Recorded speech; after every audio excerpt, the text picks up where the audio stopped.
I want to take a quick minute and kind of reframe the issue with sage-grouse, and the title here says sage-grouse and mineral development. It's actually mineral and energy. In Wyoming, we have wind as well as minerals, as most states are dealing with. The issue, quite simply put, is that we had declining numbers of birds at the end of the last century. We've had a loss of habitat. This map depicts what is anticipated or expected was the range of sage-grouse. I don't know that we can say absolutely that it's a hardwired map, but as you can see, we've lost approximately 40 to 50% of what may have been the historic range. Challenges to existing habitat, and those aren't necessarily driven by human activity.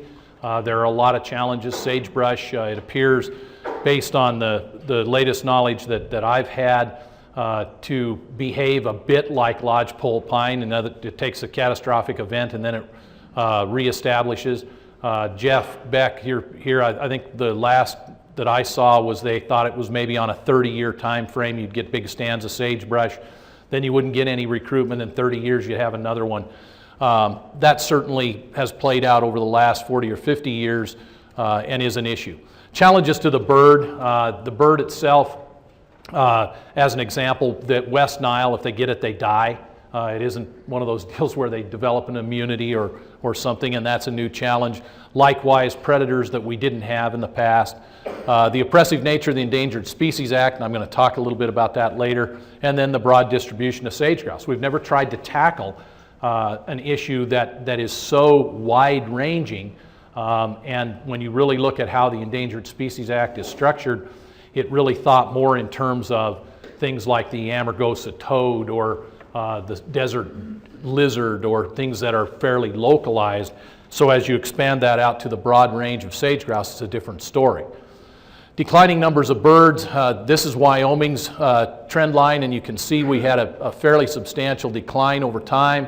That did right itself in about 2003, and they have come back up. That's difficult because historic numbers are a little sketchy. You know, there are all these stories about the passenger pigeon, sage-grouse blackening the sky when you walk through the sagebrush. Well, I don't know how many that is. One guy's estimate, that's 30. Another guy's estimate, it's 30,000. We don't know. The population cycle, that's, as you can see through the bars in the graph, let counts are not highly reliable, and multiple stressors on sage-grouse populations drive that up and down. Loss of habitat comes from natural attrition, weather, conversion, human population, invasive species, and all adds up to fragmentation. Fragmentation is the issue on one side that we have to deal with this species. You have challenges to the bird, disease, I mentioned, the newcomer predators. Fidelity, it has a low reproductive rate. They make a single nesting attempt. They don't go back and try again. They just fail. Their migratory nature, that's something new, and the fact that they're cyclical populations.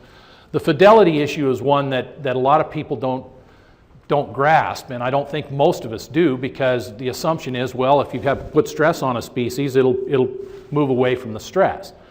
With sage-grouse, they have hardwired success strategies that have worked for eons. And because they're a prey species, because they have to succeed with a low reproductive rate, if they're successful, they go back and do it again. And they will go back and do it again until they aren't there anymore. So if a male breeds on a lek, he's going back. It's not unlike the bar scene in most university towns. If a female breeds and nests successfully, she will go at times within meters of where she nested the year before to try and nest again. And over time, if you look at that with the normal evolutionary pressures that were on sage-grouse, it works. It works because chances are it's going to be successful again. Well, my favorite example of where that doesn't necessarily work is when they extended the runway in Jackson Hole. Everybody said, well, what the heck? They're not that stupid. They're going to put a big runway out there. They're going to land jumbo jets. These birds are not going to stand around and mate while that's going on. Well, we were wrong. They're right out there on the tarmac, and the jets are dodging the sage-grouse until finally, over time, those sage-grouse probably will disappear. The basics, I've hit that, and I'm not going to talk much about it, but sage-grouse are known as a landscape species, and that's the important part. They require a lot of different types of habitat, and at times huge ranges. So where they breed and where they summer may be 60 miles apart. The birds that I used to have when I was managing Red Canyon Ranch, those birds bred and nested down by Hudson, Wyoming, and they summered on South Pass, if you know where that is. It's 40 miles. And they start that when they hatch. They start walking on their little 3/4 inch legs and heading for the hills. They've got to dodge rivers, they've got to dodge highways, they've got to go through subdivisions, they have to go through a lot of things that they never historically had to deal with. So you have to think of them in terms and context of a large landscape. They are also a talisman for other species. There are 73 species of greatest ecological concern in Wyoming that are found in the same habitat type. That's about a third of our species of highest concern. Let me talk about the realities of a listing, because what I'm finding is there are people who think, well, we'll just deal with that when that comes along. And what we did in Wyoming is we analyzed what happens if you list the species versus what happens if you have a coherent plan for conservation. Every bird is covered under the Endangered Species Act. Every bird.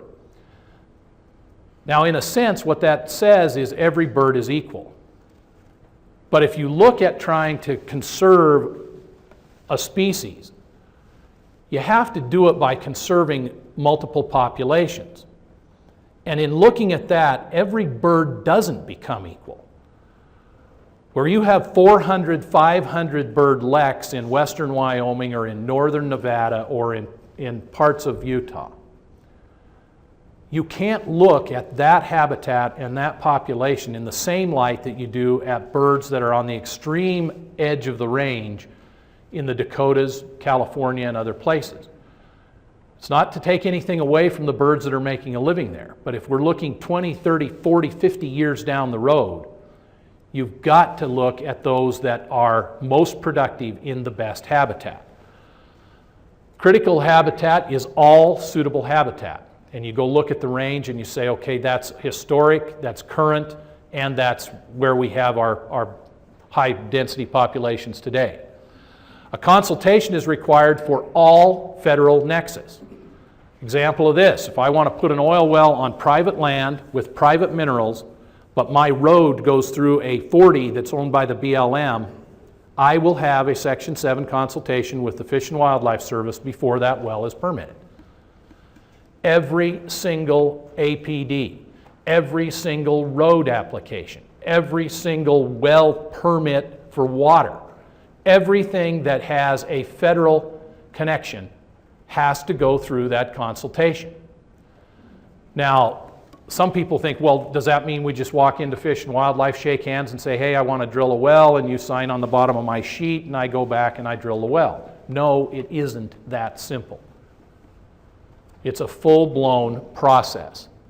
In Utah, you have one person to do that for every single action that takes place in the state with Fish and Wildlife.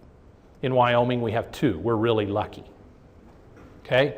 It's all birds and all habitats. You will have more restrictive stipulations than you have in the Wyoming plan or in other plans that are being developed by the states. And take applies on all lands, private, state, federal. Take in the law is defined as harm or harass. Okay?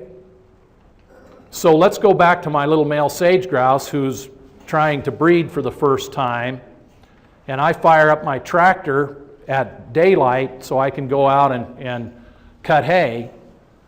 I believe somebody's going to make the argument that I've harassed that poor little feller while he was trying to go out and find a girlfriend because she couldn't hear him or she was distracted by the sound of my tractor. It is so broad that it leaves open a challenge to everything that we might consider doing. The strategy that we followed is to conserve the populations and habitats where we can have the most effect. That goes back to that zeroing in on where do you really grow birds well? Where do you have opportunity to grow more birds? Where do you have the greatest ability to conserve a species? We want to maintain economic opportunity, and particularly where we don't have major conflicts. There are areas where you're going to look at it and say, you know, here's what our economic opportunity is, here's what the challenge to the bird is, and you're going to decide in favor of economics at times, just as you're going to decide in favor of the species at other times. We want to build a sound ecological and economic model for conservation that we can transfer other places. And most importantly, we included the major stakeholders in the decision process. Susan White will tell you that that's somewhat aggravating at times. It is, but in the end, it is probably the best way to achieve conservation for this species. You have to address the key threats. Fragmentation is the big threat on the biological side. The other is regulatory authority. What can you put in place that assures that we're going to do the things we say we'll do? Just voluntarily saying, okay, we'll take care of sage-grouse is not going to work. I think the graph shows it hasn't worked. So you have to have some ability to go in and say, yes, this is the plan, this is what we're going to do. That's why in Wyoming we believe a plan is important, because it gives us a roadmap. It tells us these are the things that we can tolerate, these are the things the birds can handle. Fragmentation in our part of the world is mineral development, renewable energy, transmission and pipelines, and to some degree fire and invasive species.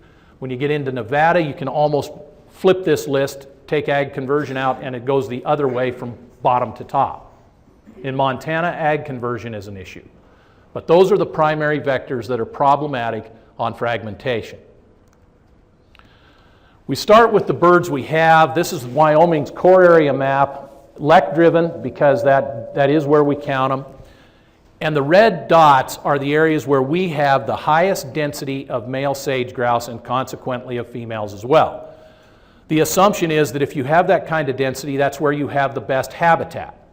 And so we built our core areas off of where we had good, solid data that showed these are where the birds are. These are the areas you've got to look at enhancing and protecting. When you do that, you look at the existing uses, and people from western Wyoming will tell you this chunk right here, these are big leks. These are very large concentrations of sage-grouse. That's also the Jonah field, which is drilled at times at 20-acre spacing. It's disingenuous to go in and say we're going to protect sage-grouse where we've already made decisions that are counter to that goal. So be pragmatic, be realistic, and say that area is going to get developed. Now what you do adjacent to that area and how you do it becomes doubly important, because that's where you're going to try to absorb some of that impact, but you're also looking at, you know, that area is highly productive for sage-grouse. Again, recognize existing rights. The black here are where we had, when we started, those were all permitted wells, or drilled wells, excuse me. You're not going to do a lot up in the northeast part of the state, up in here, at that well density. And that frustrates people, it frustrates biologists, it frustrates other people that, well, why didn't you declare that some kind of a sage-grouse zoo? Because it isn't a sage-grouse zoo. It's been developed. Then we adjust based on local knowledge. So we went back to our local working groups twice and had them adjust. The red are the areas where we added sage-grouse habitat in. There are others that were taken out as we looked at this on a very close scale, boots on the ground type analysis. And then verified the assumptions. This is the veg layer that shows that yes, we did get it right. So you focus your conservation on your highest areas of rewards. And again, the red indicating your highest males and on down. You can see what that means for northeast Utah, for western Wyoming, and the areas where you have the greatest ability to do the most good. That means we have to change our historic model for conservation. Projects in the past were driven by the resource and cost. Now, if we're talking about mining gold, you can't go mine gold if there's no gold there. Okay? You can't produce oil if there's no oil under the ground. But when I say they were driven by the resource and cost, Most things were engineering based. And if I go to an engineer, if I walk down here in Logan to walk in an engineering firm and say, I need to put a pad on this section and I need a road, I'm going to get the shortest, straightest route to do that at the lowest cost. That doesn't account for sage-grouse or their habitat, okay? But that's how we've done things. We also had a model that called for mitigation. I've said for years that really all it was glorified extortion. I'm the company, Brian King, I'm Rocky Mountain, I come in and I say, I will give you $1 million. And the biologist says, no, $5 million. Do we see where this is headed? Ultimately, we end up at $2.75 million. That money is paid into a fund. And then on the other end, the biologists say, trust me, we'll use it for good things. And all of a sudden, the Game and Fish Department has 6 new trucks and 4 new employees. We've got to get away from those models. They don't work, and they won't work in the long run if we don't start thinking in terms of mitigation being something that actually affects the species we're trying to enhance. We have changes in understanding of the species needs, okay? Same thing happened on the other side as far as what the biologists were doing. We also had an infinity paradigm. At unlimited land, if I'm an oil company and I look at that and I go, well, my goodness, sage-grouse, they got lots of places to go. We also think that they're portable. If I put something here and that's where little Johnny sage-grouse wants to get lucky, he'll move over here. No, he won't. They're not portable. They don't pick up. You can't move them. It's very hard to translocate them. You guys in Utah have done more with that than anybody in the world. And their resilience and their resistance are not infinite either. The idea that they'll just absorb the impact and we'll go on about our business, no, that won't happen. And we've shown that that won't happen. The best available science tells us that we should use a strategy that avoids, minimizes, mitigates, while we understand the tolerances of the species, things like 5% disturbance per section, that came out of the science, and we monitor to see if we're right. We don't just assume and then find out that we were wrong all along. So it causes some paradigm shifts. When you think about avoidance, project design suddenly becomes mitigation. I met with an oil and gas company down in Denver 2 weeks ago, and it was the first time that the engineers and biologists were sitting at the same table and talking about what they do. And one of the engineers said, what would you tell me to do first if we're going to do this development? I said, I'd walk down the hall to the biologist and lay the map on his desk and say, where are we going to have problems? Well, that's where they were at the end of the day as well. Okay? But your project design can be the mitigation. The idea that you have to pay millions of dollars is all well and good, but if you go and you put your road in a place that it doesn't impact nesting habitat, that actually does something, and the added cost of doing that should be credited back to the industry as their mitigation. You need the biology early in the process, and we need to think about colocation. Where can we do something where we've already had an impact? In other words, we've seen permits come in for different activities where the proposal is to drill the well in sagebrush, and 100 yards away is an old abandoned wheat field. Well, the grouse are going to use the sagebrush. They're not going to use the wheat field. Put the pad on the damn wheat field. Get out on the ground and look at it. Minimization, that happens through the footprint. We had an oil and gas development in central Wyoming. The original proposal was about 5,000 acres. When they went back and retooled it and started to look at that as a minimization effect, the final was 1,200. They were able to group wells. They were able to do a lot of things to avoid that habitat. Reclamation. We've kind of waved our hand at reclamation and said, yes, we're going to do it. Oh, that's great. I could have taken, 440 miles of pipeline photos yesterday that show that it wasn't done. Halogeton and cheatgrass is not reclamation. So we've got to step up what we do on the reclamation side. And then finally, we just identified corridors and said, look, if we're going to have all these linear features, let's try to get them somewhere where we're going to have the least possible impact. And finally, mitigation. We have to look at that in the sense of results first. We have promised to pay tomorrow for a hamburger today for decades. And when it doesn't pan out, we don't have enough bonding authority to make it work. We don't have enough, the company that may have done it may be long gone. Or we get the finger pointing, you know, the thing everybody's pointing at everybody else as to why it didn't work. We need dedicated funding. By that I mean we don't buy pickup trucks with the money for mitigation. We go do mitigation for the species. And we need incentives and concessions. There's a company I talked to this week that has a lease that will expire in 10 years. It's less than 10 at this point.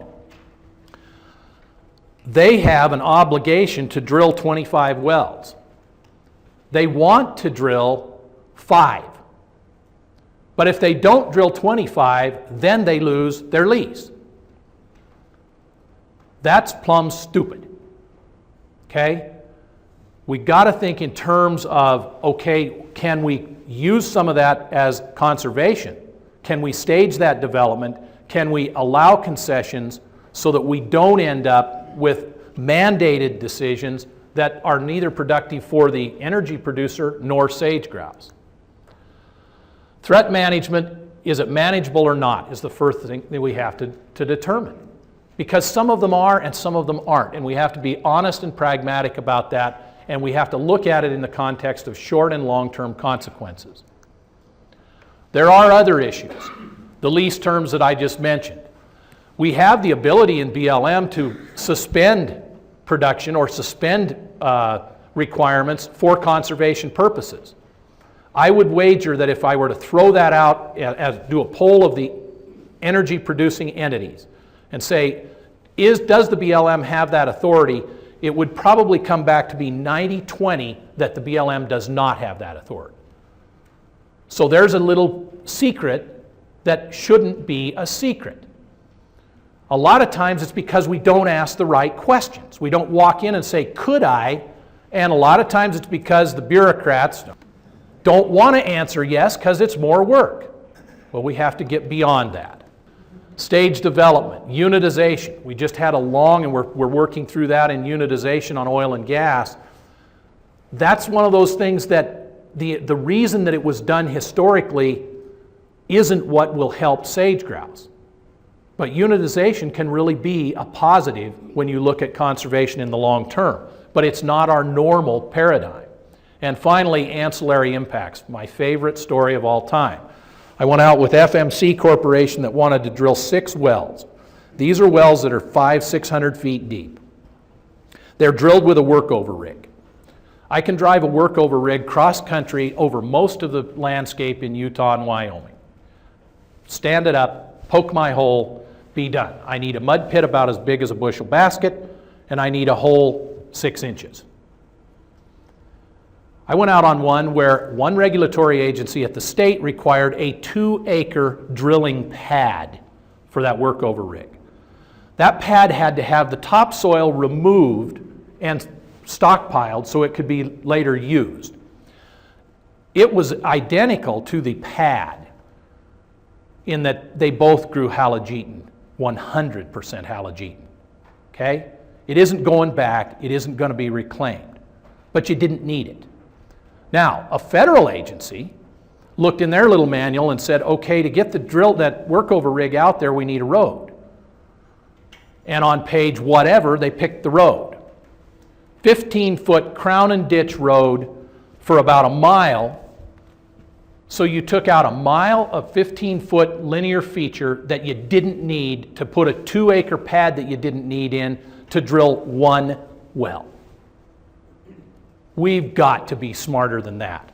That is fragmentation at its worst. What are the results? We've got multiple wells from a single pad. The road siting and design I mentioned. Remote sensing on that same thing. When the lights went on and people got excited, FMC said, well, what else could we do to minimize this? Because we need to be able to get out there to those 6 wells. And one guy said, we can remotely sense those wells. We can? Yeah, we'll do that. But we still might need to get there. And I offered up one of my friends who works for him and said, well, get him a pair of snowshoes and all is taken care of. Well, the compromise was that really all they needed was a 4-wheeler road that would go out in one path. They could get out and get to the remote equipment or get to the wells. That's all they needed. Their original design, the drawings were on the table, was a 20-foot crown and ditch road, went out, and then each well had its own access point. So how much fragmentation can you eliminate by just thinking outside the box a little? Same thing with mine plans, same thing with reclamation, conservation easements, and other things that are out there that are being done. The biology, the core areas focus you on where you can do the most good. Invasive species have to be considered in everything we do, particularly in Utah, Nevada, Idaho, but also in Wyoming and Montana. The decisions need to be made on the ground. Bruce Pendry and I were just talking. When you get out and look at what's happening out there, sometimes the standards you have don't apply. They're good, firm guidelines. You use those to drive your decision making, but your decision making gets done on the ground if you're going to have a positive impact on grouse. You need to be realistic about the relative value of habitat. It isn't all the same. I've said that before. And finally, we have to focus on reclamation. I'm not going to go through the history of this issue. We've been dealing with this now for 14 years. It's not something that I invited upon myself, I will guarantee you. But I think that we're moving in the right direction. The reality is we can do these things if we do them with intelligence. But if we lock ourselves into the paradigms that we have or the way we've always done things, we're ultimately going to fail. The last example of that I'd give you, when we started our process in 2007, one of the environmental representatives said, why don't we directionally drill? And the oil and gas people came in and said, we can't. Well, one of them said, well, we can, but we can't afford it. And another one said, well, we might be able to afford it, but we don't really know what we're doing. At our last Sage-Grouse team meeting in Casper 3 weeks ago, one of the company representatives stood up and said, we can directionally drill this entire field, and in fact, it's cheaper for us to do that. In 5 years, the technology moved to a point where what was virtually impossible became the preferred alternative. And yet, you still have that reluctance to admit that, and I don't blame the industry people, because the minute they come in and say, it's cheaper for us to do this, it's easier, it's better for us, somebody on the far extreme other end says, you bastards lied to us. They didn't lie. At the time, they told the truth. It's changed. And we have to be looking for things that we can do more effectively all the time, and then let the old way go. I mean, good Lord, if we were still doing it the way we started, we'd have hand-dug wells out there. Okay? Again, the strategy is defensible management strategy. There's flexibility in the core areas when you have adequate data to show that it will work. We have a better understanding of sage-grouse tolerances. I think we're finding that all the time. There's a paper that Dr. Beck just had out, 6 months ago, Jeff, on the fact that treatments for sagebrush don't necessarily immediately translate to sage-grouse population booms. So if you're going to do it, you got to think in terms of 20 years. How much are you going to affect now, looking 20 years at getting that reward back? Well, if your birds don't persist through that 20 years, you're never going to get the lift. That's important that we know that. And finally, avoid wherever possible, mitigate where not. That's a good, sound philosophy for us to use as we move forward with development of energy and minerals, and we conserve sage-grouse. And the Fish and Wildlife Service has said, if you'll implement this and you'll do it and you mean it, and you all put your shoulder to the wheel, it'll work. We think it'll work, and we think this is the way that we ought to do conservation as we move into the future. Thank you. If you have questions, I'd be happy to answer them.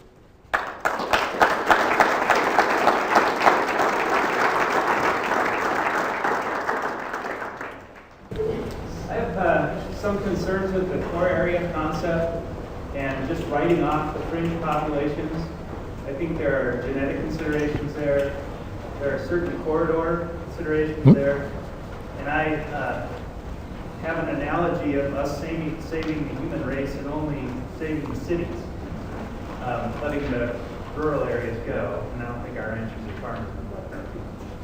Yeah, I think that certainly as we developed this model, we had that same, it's an ethical almost dilemma.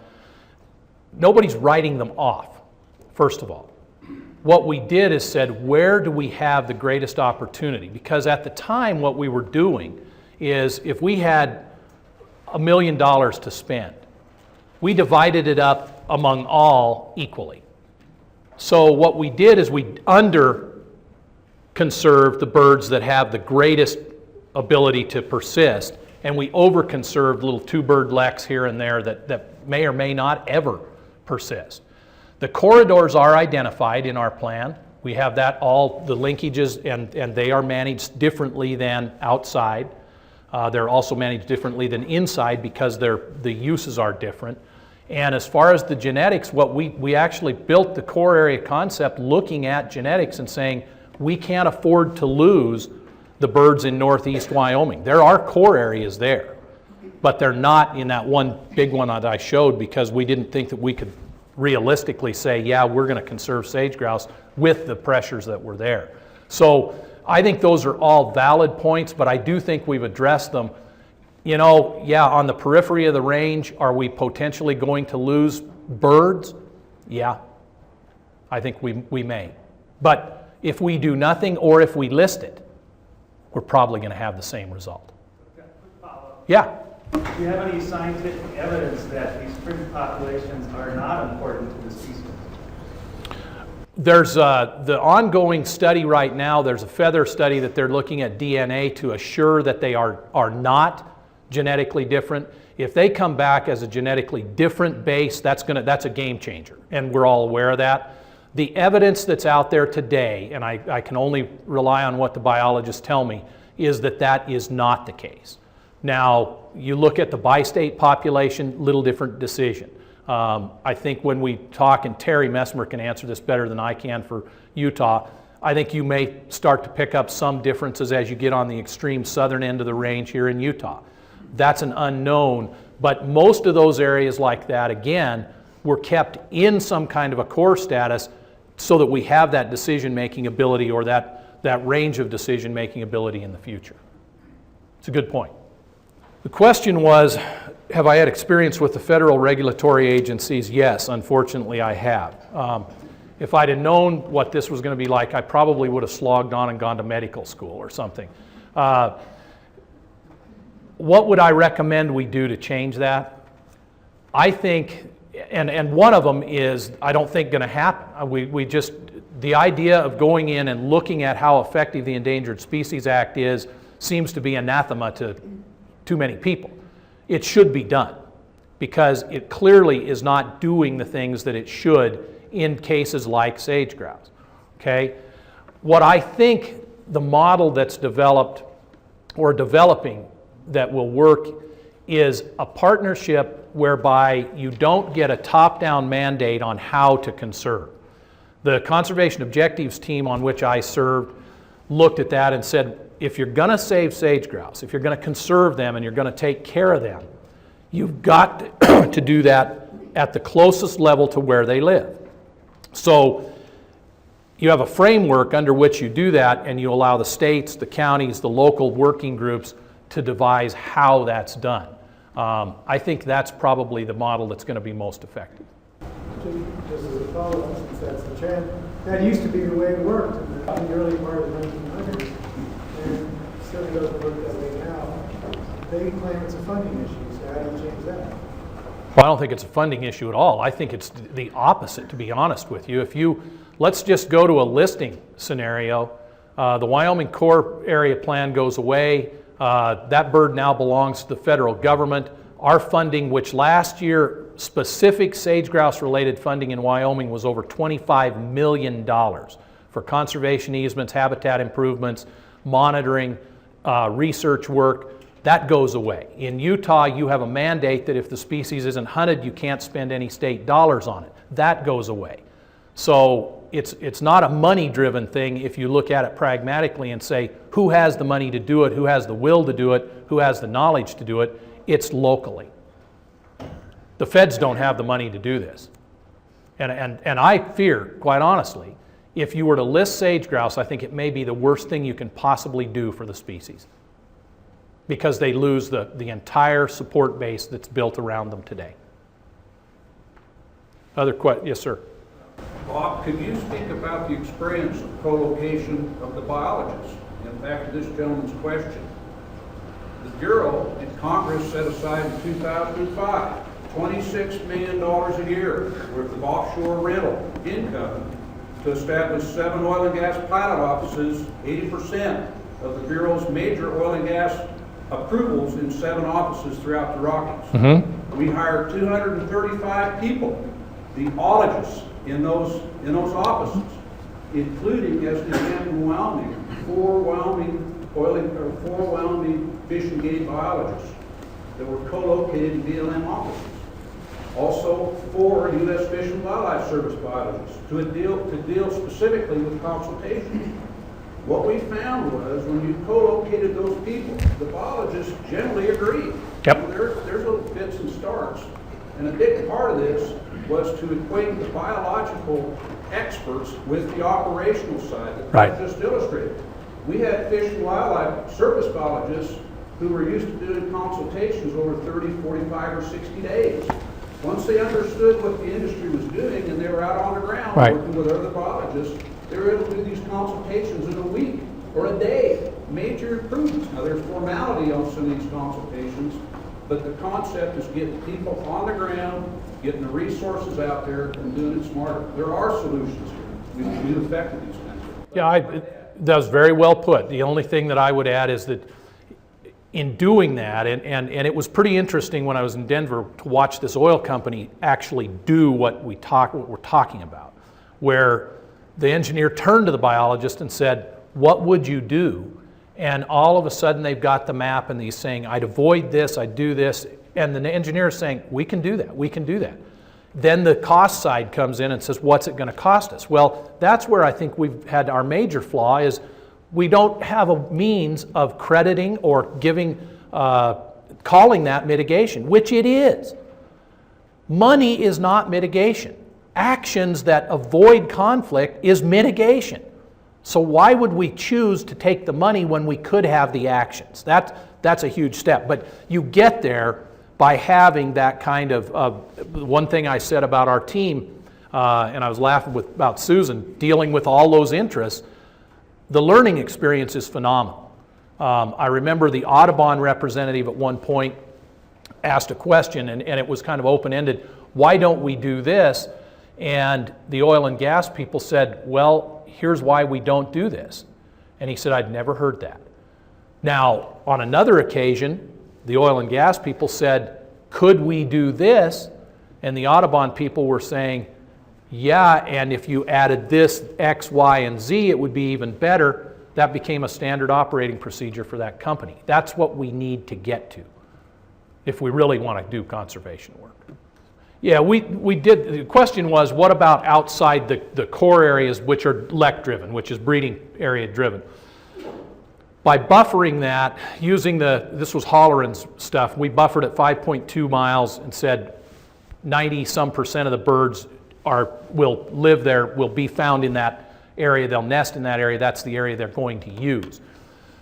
Particularly where you have those big, heavy density populations, those buffers, built on core, as you could see on the map.